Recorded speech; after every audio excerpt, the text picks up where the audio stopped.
doing stupid things. Okay, so Brunstrom. So the general concepts that come along with this approach is that when you evaluate strength, it should focus on the pattern of movement rather than a straight line motion at that joint. So basically what it's saying is there strength over or across several joints versus it just being in one plane, like in movement patterns. So sensory examination is required to assist with treating motor deficits. So that's exactly what I said. So if you have, so let's think back to our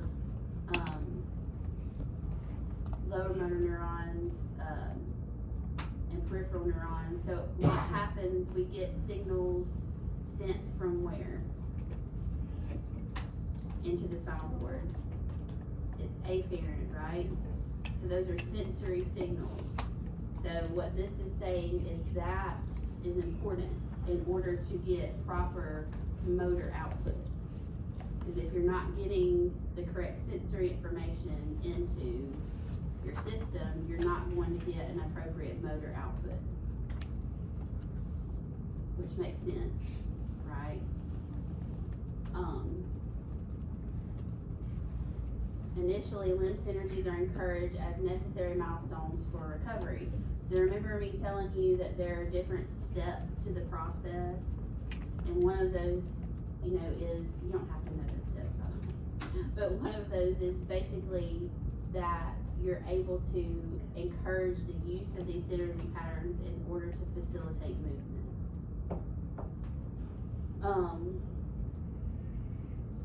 Encourage overflow to recruit active movement of the weak side.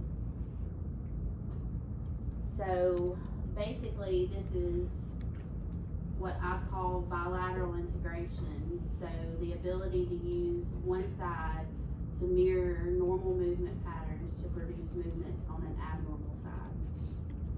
So some ways that I facilitate that is like with the upper extremities, I use an ergometer, right? An upper extremity ergometer, and I'll take their affected side and I will put a strap on their affected side and get their hand to stay on the ergometer, okay?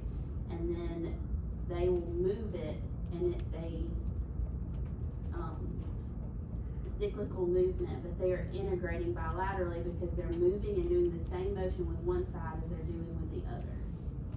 So it's promoting what would be a normal pattern through bilateral integration, through your brain talking to each other, to the sides talking to each other. I do the same thing with like a dowel rod. So I'll attach the affected arm to a dowel rod, and I'll put the unaffected arm on the dowel rod, and I'll have them initiate shoulder flexion or whatever movement that I want them to initiate in order to facilitate a bilateral integration of movement, okay? I'll do it on tabletops. I'll have them move their arms at the same time or out at the same time. But when you think about ambulation, just the constructs of ambulation is you're doing the same movement patterns on both sides, right? So you're automatically working on this in order to integrate normal movement, right? Reciprocal movement, that's what it's called. Sorry, I said cyclical, but I knew that wasn't the right word. Reciprocal movement.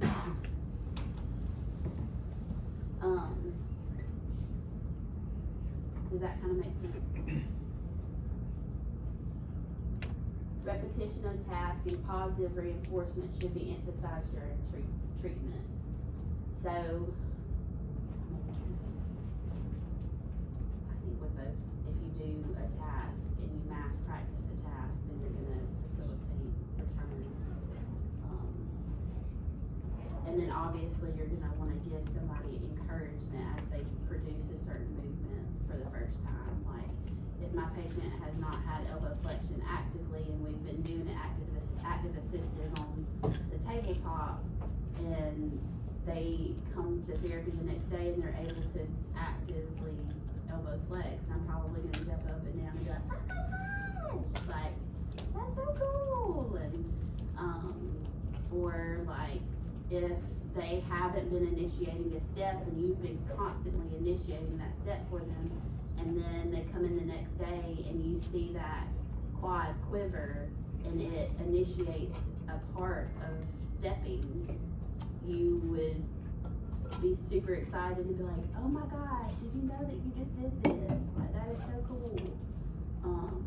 So positive reinforcement, and when you say stuff like that and when they know that things are happening, they're more willing to work harder for you and to do more for you during treatment.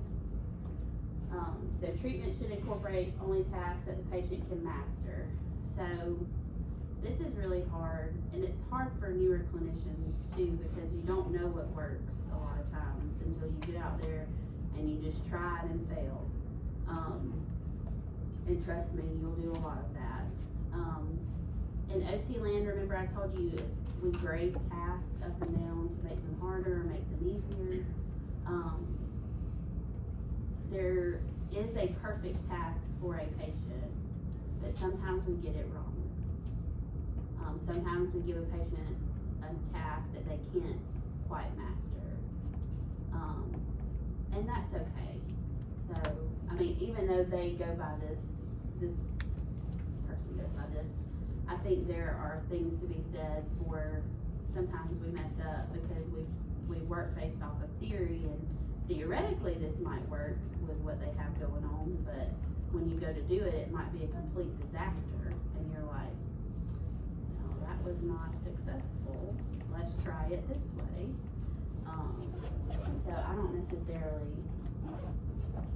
agree with that, but it's just me. But these are the things that they Brunstrom approach uses in order to remediate and stroke patients. If we have time, I'll come back and watch this video, but for right now, we've got all these slides to go through and I'm a little nervous. Okay, so interventions. So we're gonna do therapeutic exercise, functional training, assistive technology, and electrotherapeutic modalities.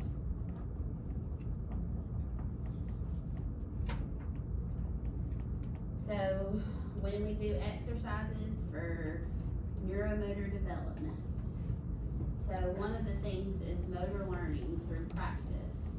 So just like when you have a kid that is developmentally trying to reach a milestone and you're working towards that milestone, it's the same thing when you have a neurological insult. We're gonna work towards learning how to do this pattern of movement again with practicing it over and over, okay? And you can use different tasks to facilitate that practice, right? So if they are having a hard time activating their quad, what could we do exercise-wise to help facilitate that?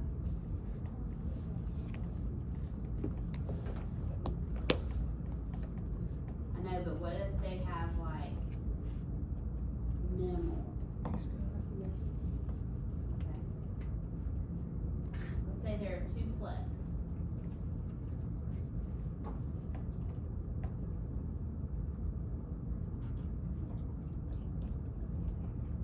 What could you do? So we don't put like motion, or you talking about like an I'm talking about exercise. So you should keep saying you can do like a concept, like a isometric concept. You can try, yeah. But another good way would be like sideline, right? And put a there's these tables that you can set up and you can actually do active assistive movement on it, right? Or we're facilitating the use of it in a gravity minimized position. Does that make sense?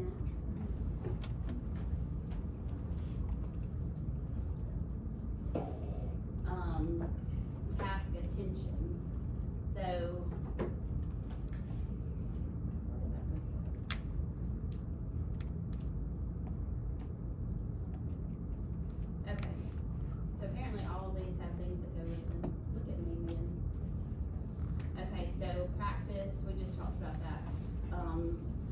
we've actually talked about this before. So block practice means that you repeat the same components of a task under the same conditions. So we're doing the same thing over and over again versus random practice, which is varying of the activities being practiced, but it's with the same movement. Basically, you're facilitating the same thing but in various ways. So which one is better? Randomized practice should be better than using a block practice. Now, would you have to sometimes start with block practice? Yes, in order to facilitate randomized practice. We talked about that too.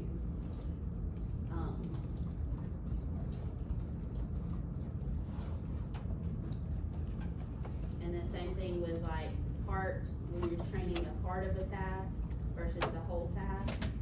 You may start with part and then you may move to whole.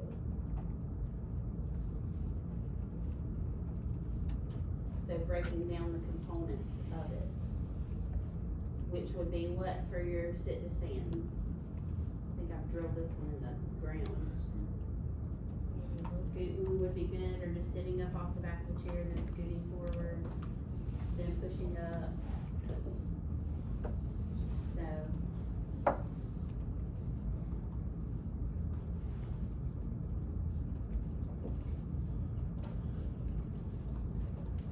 So in attention, you want to consider how distracting your environment may be, because a stroke is a brain injury, right? So a lot of times, all of the sensory input that they're getting from the environment can impact their ability to concentrate and to get the most out of the session that you're able to give them. Right, you want them to be able to concentrate on what you're doing with them at that point in time. And in order to facilitate that, a lot of times the environment needs to be modified. We might need it for it to be quiet. Or we may need the lights to be turned off. Or we may need the lights to be turned on. We might be a little bit overly drowsy. Two, when you think someone is overly drowsy, do you think maybe that can also be because they've been overstimulated, right? And then you might actually need to give them a break in a dark room for a minute in order to come back and facilitate what you're trying to get done with them in the session. And remember when I talked to you about left side affects what? When you have right inattention and left neglect, right? So their ability to attend to their side of their body is very difficult. So if someone has right inattention or left neglect, how do you think we can work on that? Mirror. So mirror's always a good answer, yeah, but what else? Just focus that side of the exercise. Maybe that makes sense. Or if you're doing a sub movement, you could put more emphasis on like if their left side instead of the right.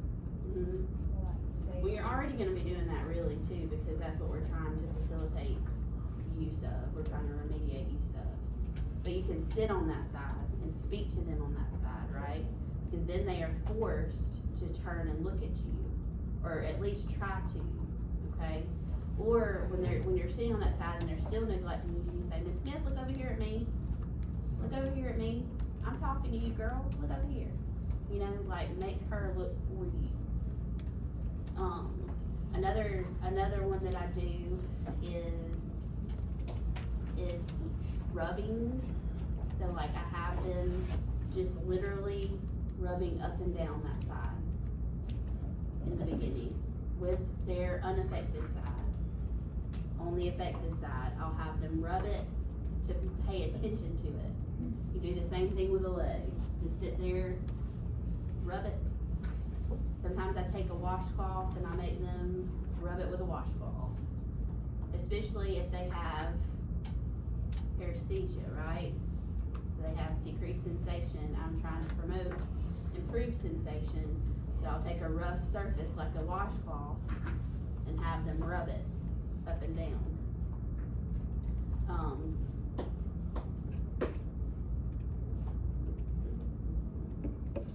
A lot of times too, I'll educate family members to sit on their affected side so that when they're speaking to them, a lot of times the patients want to be more engaged with family members than they do you because they love them.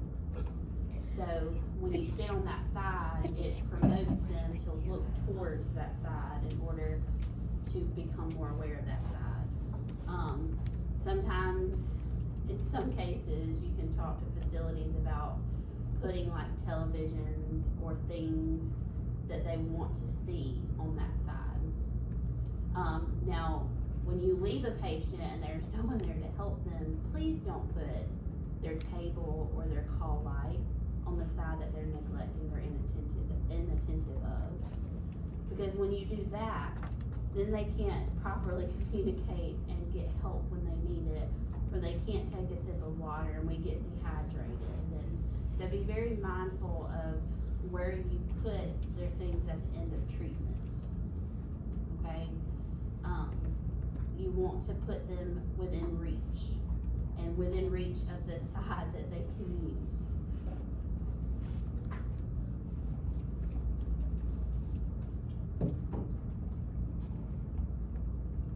So we talked a little bit about this too already. Your feedback. So internally, intrinsic feedback. So I've got on here, mirrors can be used to provide visual feedback to the patient for postural correction and to facilitate motor learning. So if someone has visual disturbances and they have a PTA stroke, they may, or really a MCA stroke could impact this as well, they may have perceptual problems. They have the inability to perceive things as they are. So when you put a mirror in front of them, they may not see themselves as you see them. What they may perceive as something different. And they may not be able to verbalize what that is to you. So if you find that the mirror is not effective, then it wouldn't be useful at that point in time. And it may be because they may have a visual disturbance that's impacting their ability to correct appropriately using a mirror. Extrinsic feedback. So knowledge of performance, this is given to the patient about the components or the quality of their movements. So that, remember, when is knowledge of performance given? When can it be given? Yeah, really, anytime. So during performance, right?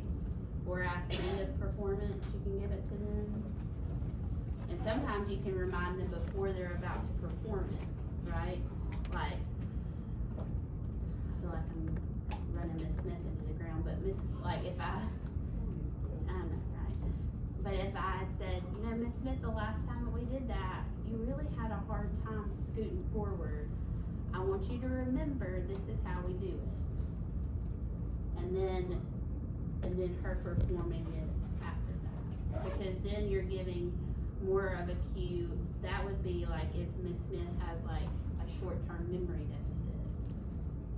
And so she has the inability to remember things that happened even a minute ago. So the need of your external feedback should diminish as your patient becomes more independent. And I talked about that a little bit earlier when I said, you know, with NDT, you want to eventually back off where you're not given all of these tactile cues and you're promoting use independently and promoting proper movements independently.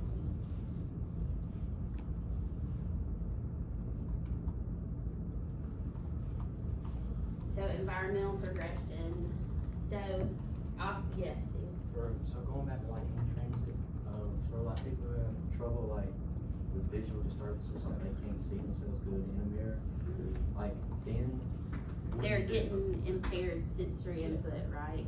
So what do you do, what do you go from there, like getting them to do a certain movement? Like, are they just going off a feel then, like you're taking them through that movement? So what would you think that you should do first? If you think it's a visual disturbance.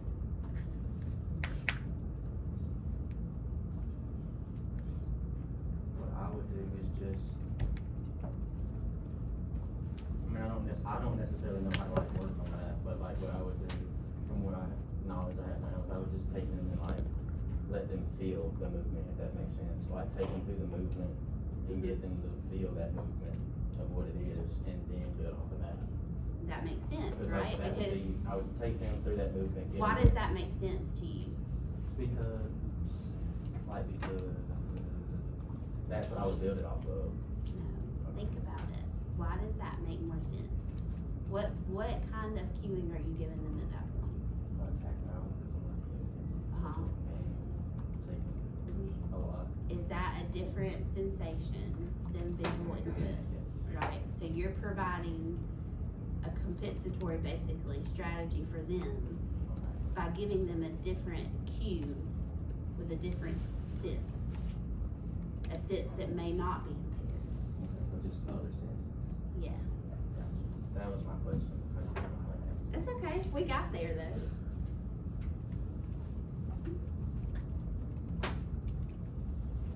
Okay, environmental progression. So obviously we talked about this a little bit too, so you don't want to put them in a very distracted environment at first.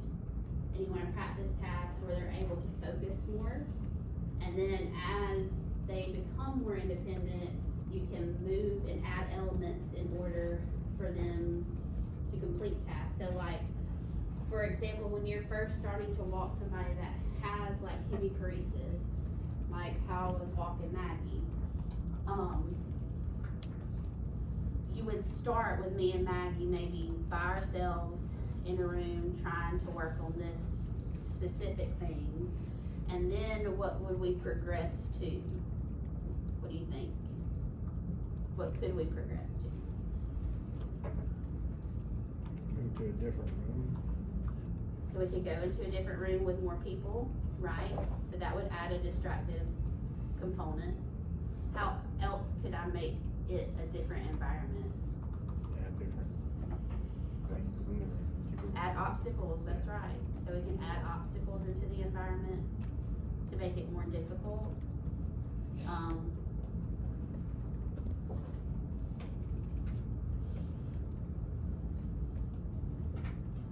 A lot of my therapists will, or the therapists I work with, that they'll add like cones.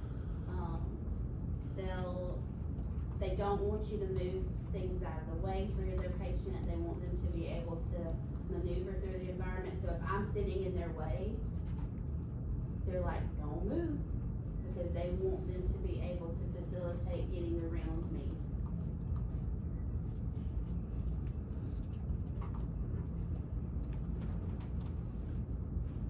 So factors relating to the movement or task. So when you direct exercises to improving the patient's ability to move a certain region of the body or complete a task, so what are we supposed to be looking for? What the range of motion is, how fast or slow they're completing that, the frequency, intensity, and duration at which they complete it, their endurance and how that's impacted, and what in the body needs to be targeted. So all of those things, your PT is gonna evaluate, right? So you're gonna have some clue as to what this stuff is when you go in for treatment. But your ability to discern how this changes over time within your assessment is what you're going to be putting in your documentation, right? So let's just say we're talking about Maggie and we notice that she has apraxic movement patterns and her movement patterns are slow. Her stride lengths are large, right?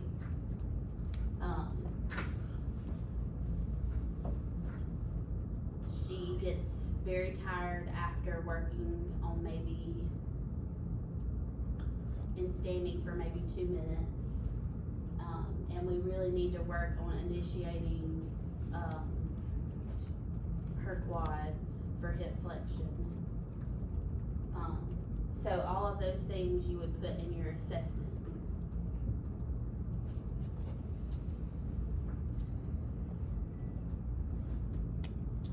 And then, of course, a lot of times the frequency at which,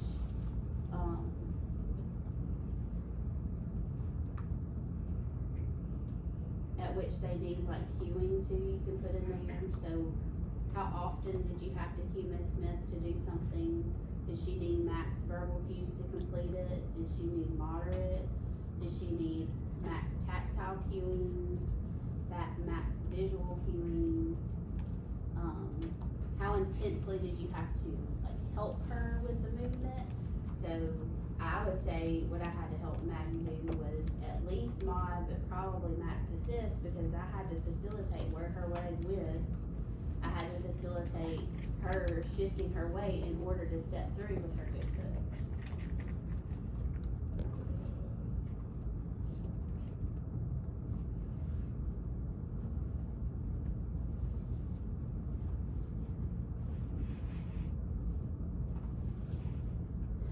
So aerobic capacity.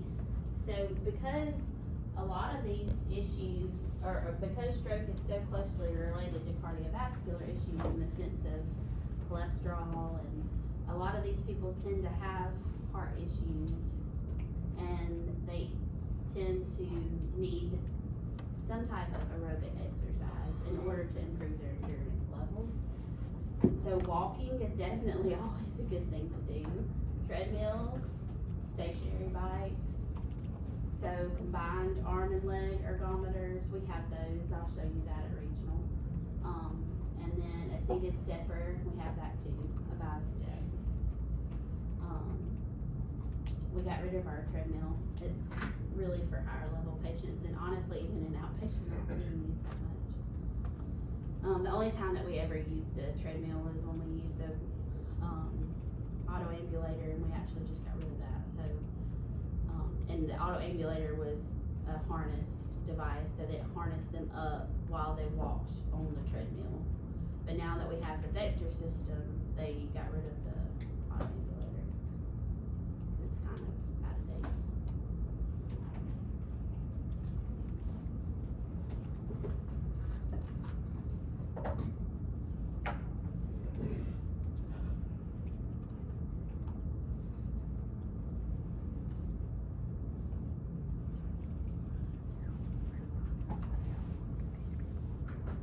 Okay, so balance and coordination. So the deficits are postural and motor control, obviously. It can be addressed either in sitting or standing. So if sitting is impaired, what do you think standing is? She said non-existent.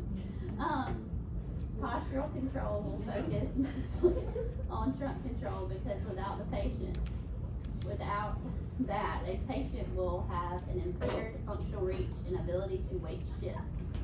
So basically, this is saying that you want to gain static balance first, right? And it be symmetrical. So the progression, you want them to be symmetrical and static sitting.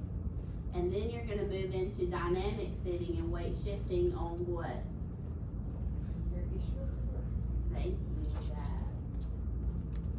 And then we're gonna move to dynamic reaching activities and sitting, right? And then we're gonna move to what? Dynamic legs.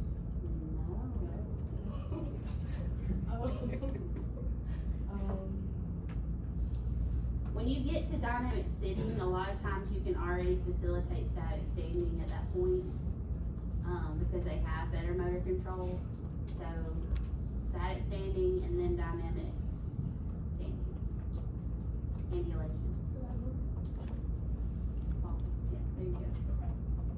Good. Does that kind of make sense though? Like how that progresses that way? Yeah. How would you facilitate static sitting if you're using an NDT approach?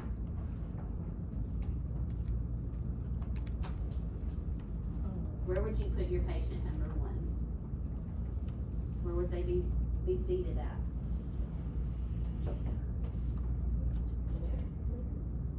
On the mat, good. So a hard surface, right, to begin with. And then what could you do to challenge static sitting if they've mastered sitting on a hard surface? Put them on a soft surface. Put them on a soft surface, right? And then once they've mastered that, what can you start facilitating? Weight shifting from side to side, right?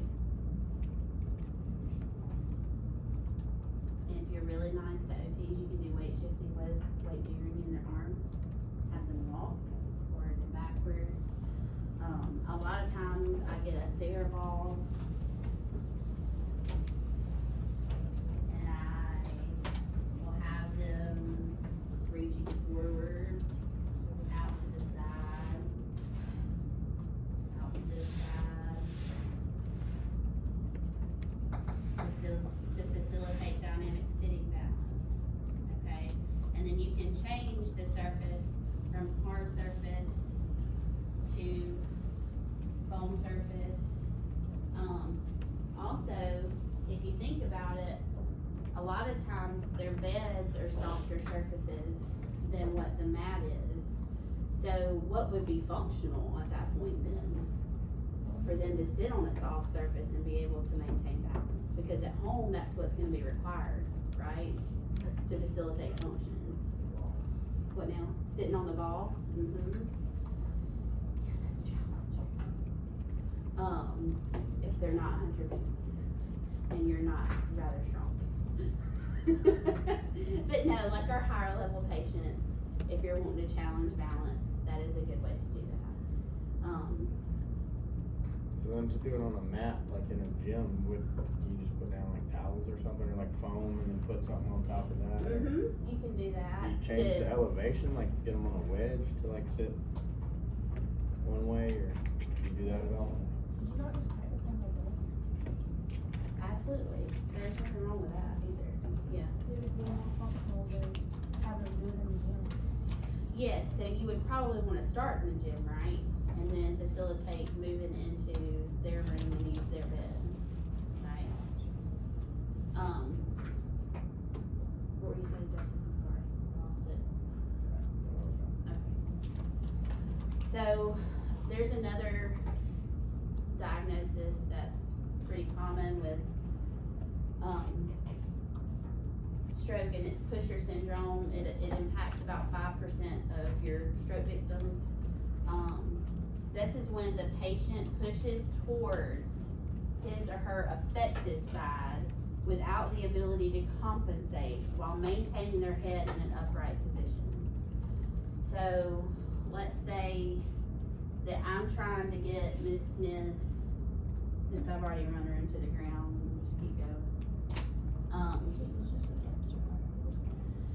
I'm trying to get Ms. Smith to move using a slide board into her wheelchair, okay? Typically, how would you want to set that up? Have her scoot? No, how would you set it up? How would you set the board? In which direction would you go?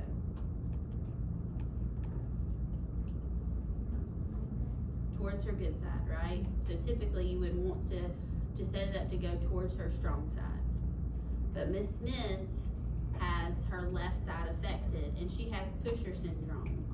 And so what she does is, instead of coming towards her good side and moving her hip this way, if this side is affected, she does this. She'll push off here and push towards her unaffected side. So every time you tell her, okay, Miss Smith, move over, she's gonna do this. So she's gonna kick off. Yeah, and then she'll just fall over, right? So with those, a lot of times, it's more effective to set the slide board on their affected side and have them push that way. Does that make sense? Is there a certain, like stroke patient that you see pushing syndrome in, like Left PTA, neglect. CVA? Yeah, left neglect.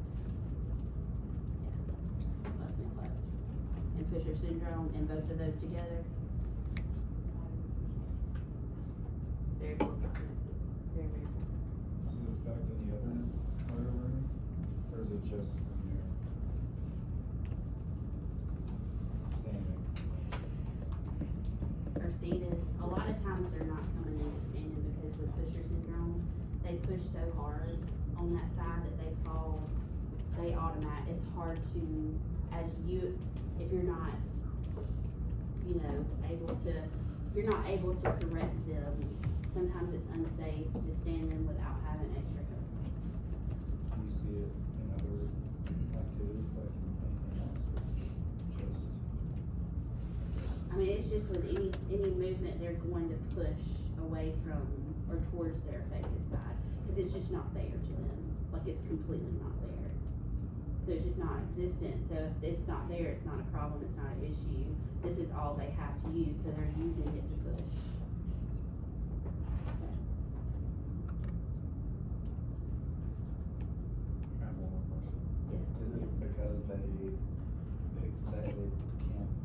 can't their neglect utilize is so it, bad. so that they think that their balance, like their, I guess, If you can break a pusher, you're a great therapist. Yeah. It's hard.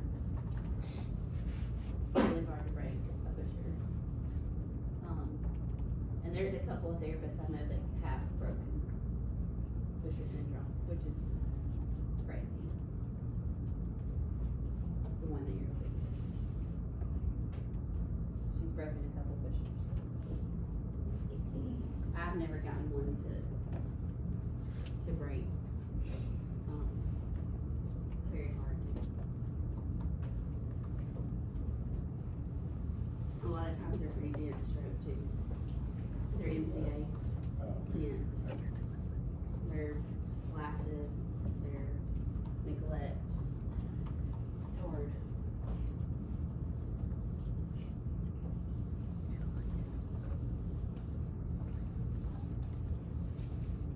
So traditional stretching is not the most ideal or effective treatment for increasing muscle tone or spasticity. Prolonged stretch and relaxation techniques are more beneficial. So, with this being more effective, use of orthotics can be most beneficial. So remember, you also have to, if you use an orthotic, you have to talk with your PT about it, and then you have to get a doctor's order for it. So if you feel like your patient needs an AFO, in order to prevent a contracture, then, or a